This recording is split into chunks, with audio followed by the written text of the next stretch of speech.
And I'm going to tell you something. When somebody runs up on you, I don't think you're going to figure out how you're going to breathe and shoot. I think you're going to be shooting and running and moving, right? I don't think you're going to be standing isosceles or anything. I think you're going to be. You remember the movie or the show Seinfeld? Yeah. And what's the girl that whenever she would dance? Dreyfus. Julia Louise Dreyfus. She could be in this. Elaine. Elaine, yeah. She could be in the Olympics. Yeah, no kidding. The way she dances, she would be a winner. I know. Look what I could do. Gosh, it was so horrible. Well, we're still Alicia talking about just showed me a picture of a video, and that girl had. And what did you say? Australia's defending her, Yeah. Well, but she didn't medal. no. Jeez. All right. So, Jim Belanger, how you doing, man? Good, Michael. Instructor Down here having fun? Instructor extraordinaire from the Inland Empire. Yeah. You're too kind. How's it going, man? It's good to see you. Thanks for coming great. back to the show. Yeah. What brings you down? Just to see you guys. Not hot enough No, in your neck of the woods. He had a breakdancing competition. Oh, that's right. Well, didn't he train that girl from Australia? I had to get out of town. So let's talk about let's answer Dave's question, and then let's do a little bit more gun talk. So his wife wants to get a pellet gun to shoot rats. What do you know? What do you know? Well, I know that if you're shooting a pellet gun at a rat and you hit them and it goes through them, it breaks the skin and you have a mess on your hands. Yeah. A real mess on your hands. And if you shoot 2 or 3 of them, it gets even messier. Yeah. So the burner gun that I was telling you about, the bigger one, will do 50 yards, and it's a kinetic ball.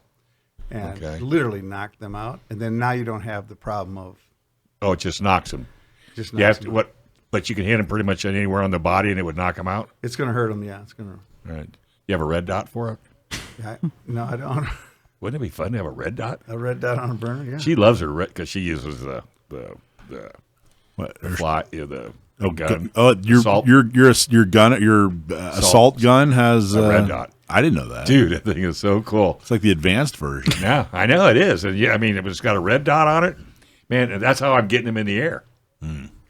She gets. So you're gonna get a Berna, and she's gonna shoot rats with it in your backyard. Yeah, I'm not coming over for that. Well, don't look like a rat. That sounds.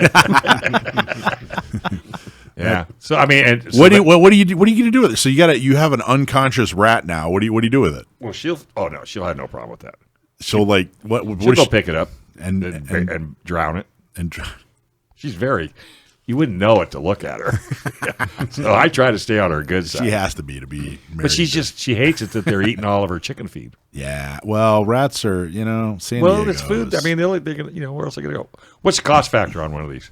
They're about $420 for the big one. Okay. And what's a Berna intended to do? Pepperball. It's intended to be non-lethal. So again, when we get involved in a criminal situation, if the bullet or whatever breaks the skin, that's an officer-involved shooting. And so this doesn't break the skin. And does it hurt? Oh yeah, it really hurts. Yeah. And so it looks to me like it looks like a little. It looks about the same size as I'm going to say like a Glock 19, kind of standard size, maybe a little smaller. No, it's actually a little bigger and bulkier. Is it? Okay. In the orange, I'll bring it down. Yeah. But people do people carry that for self-defense, or is it mainly just for cops? No, a lot of times they'll carry this. Like in Argentina, when this came out, none of their police carry guns. They ordered 10,000 of these. Jeez. Wow. Yeah. So it's kind of important for them, and they use them a lot in prisons down there as well. What about recoil? And there's none. It's a same CO2 as you would in a paintball. Oh, so it's CO2 powered. Okay. Yeah, just go poof, just like that. Yeah. So would you recommend a civilian having this at all in any situation, or you know what I mean? Well, I do training for them, so I got to be careful. Okay. I don't think you want someone breaking in your home and you pointing this at them, and they have a real gun. I think you're in a big you're in a real big trouble. problem. So it's a very specific use. Very specific, yeah. And again, you can stand somebody down anytime.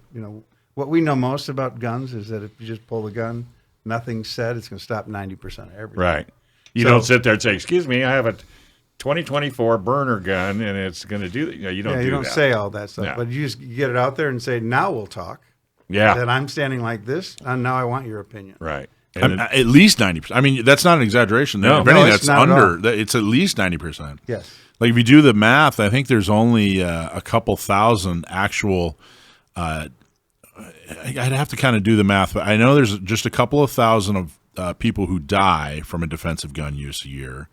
But then I don't know how many people are shot and don't die. but I know that the vast majority of people, so there's like a 1 to 3 million defensive gun uses per year, depending on how you define it. Mm-hmm. And I don't know what percentage, but it's even less than 1%. I mean, it's very, very few. I mean, most of the time when you in a defensive gun use, the presence of a firearm is all that's required. Stops everything. And that's what we want to teach people is we don't want them to pull the trigger. It changes your life forever. Mm-hmm. Yeah. But if you can get it out there, like I say, we talk about 417, brandishing your gun.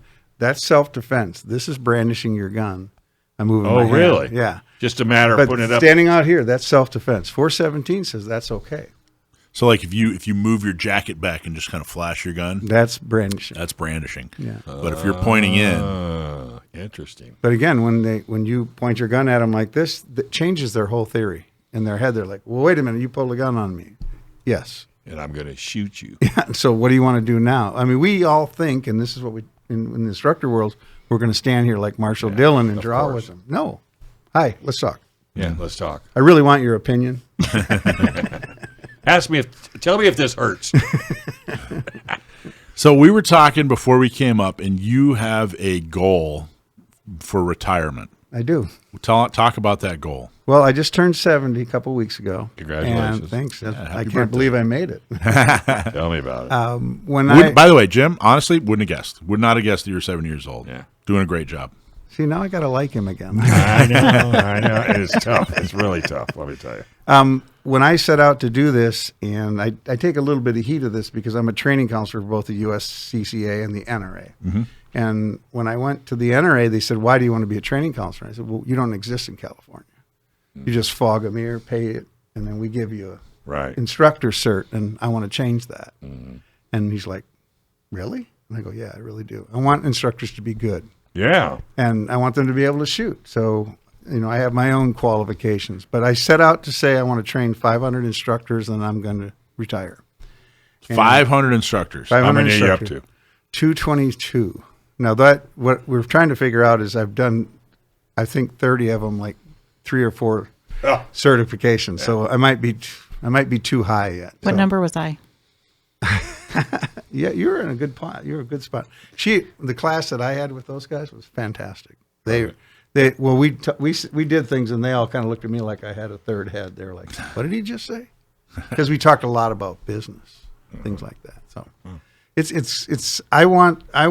we've got to do a better job of getting people involved in our industry, and we've got to create a situation where they can be comfortable. Because the people we're getting today, 10 years ago, didn't want a gun. They were afraid of guns. Sure. And they said nobody needs a gun. Now they've lived through this world that we live in where we have a guy beat up a woman in the Olympics, and we call that sport. Yeah. And of course, the BLM riots, and COVID. That's breakdancing. Is that yes. that breakdance? It's a whole different. Yeah, whole different.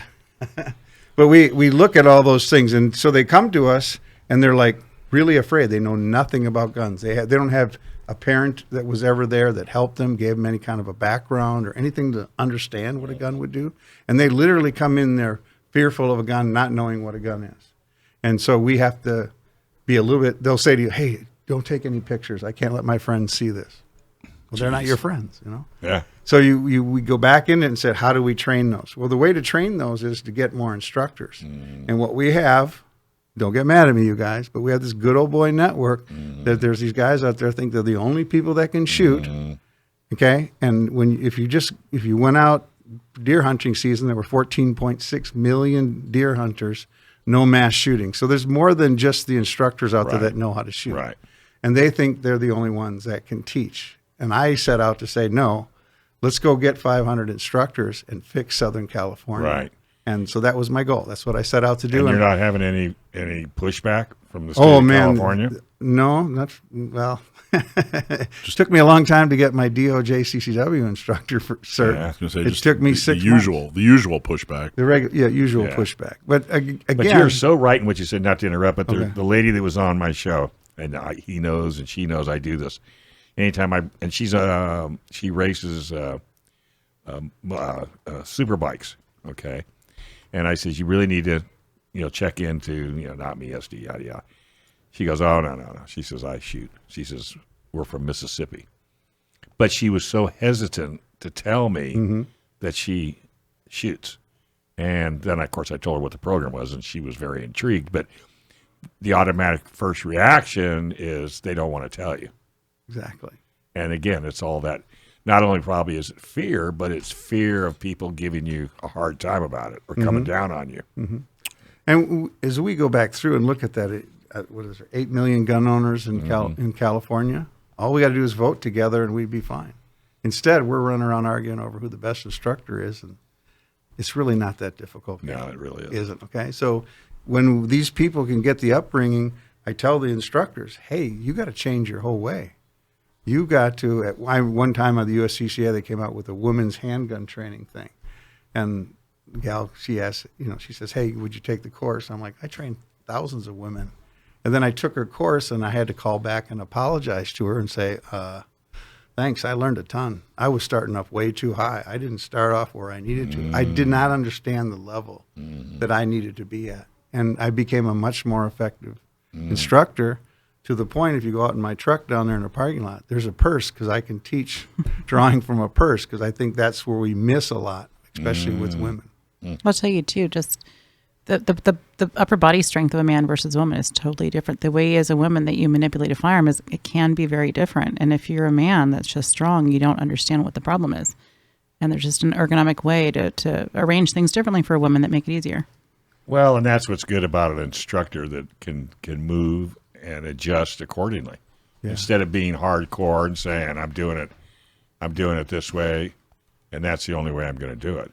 I talked to a group of people, they do CERT training, self-defense training, no firearms at all. And they want to send their CCW people to our company. And I said, yeah, that'd be great. So I said, we'll make that work out. But they all use certs, and no one graduates till they come to my school. When we get back, I want to talk about like what mistakes, or what isn't being done, or what mistakes do you see most often? What makes a good instructor is maybe what I'm asking. Sure. Jim, let's talk about some of the. You were saying that you wanted to really up the game on instructors. You want instructors to really be engaged, and you wanted to bring the level up. Talk about, what does it mean? Like, when you see a good instructor, what are you looking at? First thing I'm looking for is their interaction with the people that are coming in, and that they can identify with the people. So a lot of times what we teach is, when you're teaching someone, you want to be close enough to them that they're safe on the range. Yeah. But you also want to be close enough that your head kind of melds together with them and you can safely take a gun away from them and things like that. They build off your strength.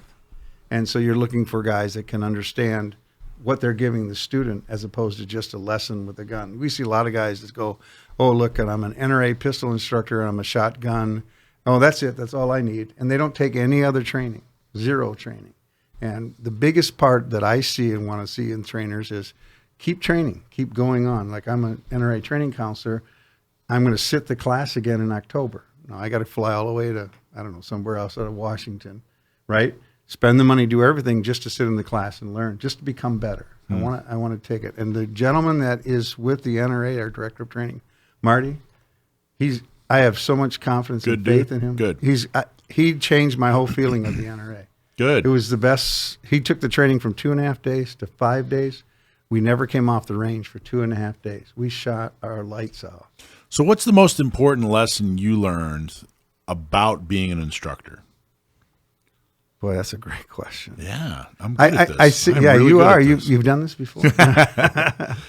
Again, what I tell the instructors that I train is, we can get all kinds of students, but we need clients. And we need What's to be. The difference? Oh, the huge difference. That the student, he just walks in, says, hey, I want to learn about a gun, and they think they're going to take one lesson. And most of the time, the people that take one lesson, that's all they ever take. They get a CCW, and their renewal is in 2 years, and they don't even shoot the gun.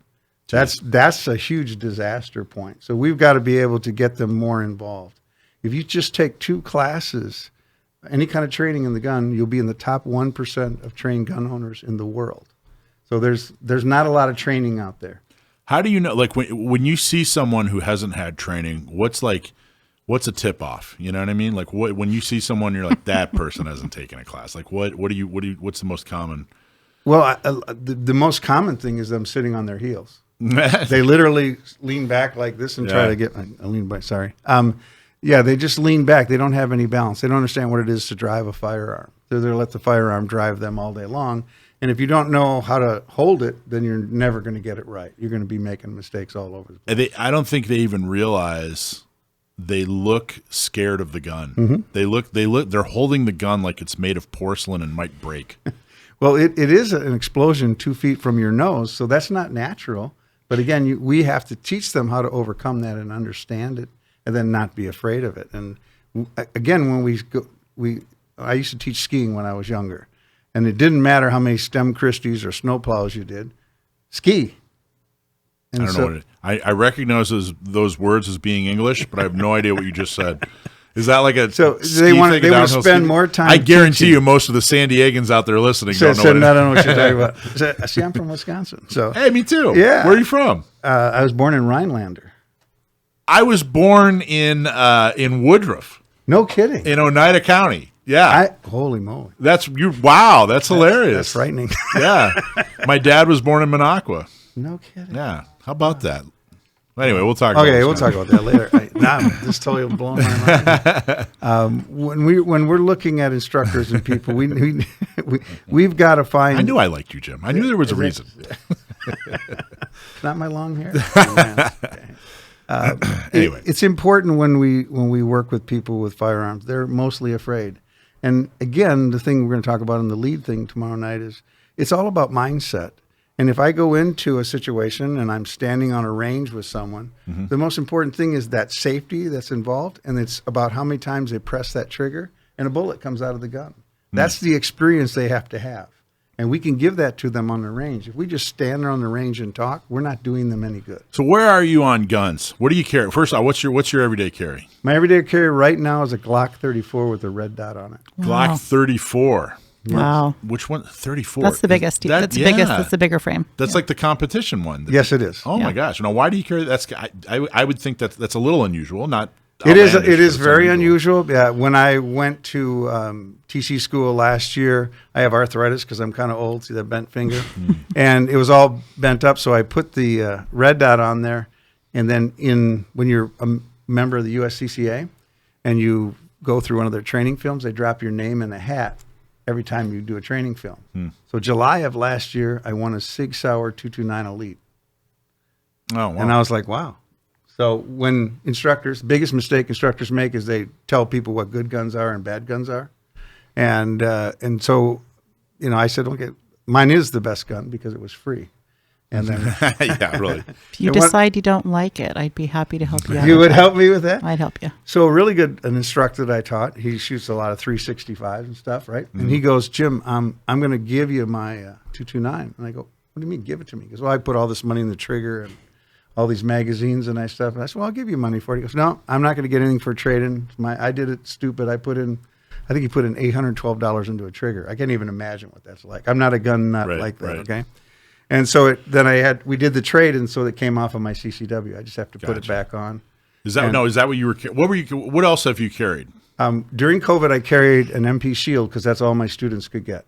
Shields, I swear, man, Smith & Wesson makes a killing in California. If I were Smith & Wesson, I would do everything I possibly could to keep the roster in place. I mean, they have benefited greatly. They benefited greatly. I'm sure they would give up profits to get rid of that roster. I'm of course joking, but oh my gosh, everybody, and it's a good gun. There's, I know some people have some problems with it, but nothing's perfect. We can all have problems with everything. They say when you're in a gunfight, I'm going to take your gun from you, and I'll figure out how to use it. Yeah. But I'm not going to let some gun lay around. But people, we gotta understand. We got to get over this thing that I don't think I understand. So we talked about a gentleman named T.J. Johnson. That guy's great. He's the greatest guy in the world. But when you take his NRA pistol class, he has a big desk like this, and he takes his bag of guns like this with all these pistols, and they're all in a case. And he goes, "Pick one," and you go, "What?" He goes, "Pick one," and you explain it to the class. Oh, wow. Now, I know there's 2 pirate guns in there, and I don't want to explain a pirate gun to anybody. So there's pressure on you all the time, right? Yeah. But he is a great instructor, and he's, my hat's off to the guy. I love him. So yeah, he is a really good dude. So what made you what's a big mistake that you see CCW? Because you're right. We make mountains out of molehills. We argue over the difference between 9mm and 45. And there's no difference between 9mm. You know what I mean? There's a difference. One's faster and a little bit smaller. One's bigger and a little bit slower. But I mean, what are we doing? What are we arguing over there? But what do you think is something that people do incorrectly? Truly incorrectly. Not like, this is preference. Like the difference between Weaver and isosceles is preference. Both are safe. You're not going to hurt yourself doing. You know what I mean? But like, what's something that you're like, no, you know what? This is something that's being taught that's wrong, and it needs to be done this way. Man, great question. I mean, just a great question. Controversial too. It is controversial, but let me tell you, we talk about the ABCs with the NRA: aiming, breathing, trigger, and hold control. And I'm going to tell you something. When somebody runs up on you, I don't think you're going to figure out how you're going to breathe and shoot. I think you're going to be shooting and running and moving, right? I don't think you're going to be standing isosceles or anything. I think you're going to be running till you trip and fall, and then you'll learn to shoot from the ground. That's a bad time to learn those things. So what I see people doing, biggest mistake is standing on a range and just standing there and firing into cardboard and thinking that they learned how to shoot. Wow. You will never, ever stand still in a gunfight. So why would you ever act like that? Because you're going to react how you trained. And we see people freeze all the time. So how do you train? Do you just movement, or like what do you do to train? It's all movement. Like I'm blessed. I'm at Rahagi's, and they let me. I put chairs down. We practice. Hey, you're in a restaurant. This guy just walked in. He put a knife in this lady's neck. What are you going to do? How are you going to tell your family they're going to move and go in this direction? What are your code words? How are you going to come out, feel them where they're at? And then you're going to have to shoot them one-handed. I can't shoot one-handed. And then we practice left-handed. And guys will be 52 years old and say, I never shot a gun left-handed once in my life. Right. And I'm like, you're not trained. Been shooting for 30 years. And the same old nonsense all the time. You and I get in a gunfight and we're in a situation. And again, remember the progress that we got to make. It's got to go from a rifle or from a pistol to a shotgun to a rifle. And then to something long distance, so you can really reach out and touch someone at 800 yards and they can guess where the next bullet's coming from. But none of us stand at 300, 400 yards and go bang, bang, bang, bang, bang and give away our position. It's through attrition that we win things, especially with the rifle. Thanks for watching this clip from Gun Owners Radio. If you're watching mainstream media, you're not getting the truth about guns. Gun Owners Radio is the easiest way to stay on top of the Second Amendment fight, the fight for your self-defense rights. You can watch our live stream on YouTube every Sunday from 4 to 6 p.m. California time, or if you're in San Diego, AM 1170, FM 96.1, The Answer. We're also available on your favorite podcast platform. Just search Gun Owners Radio and you'll find our show. Like and subscribe to help defend and restore the Second Amendment, not just in California, but across the country.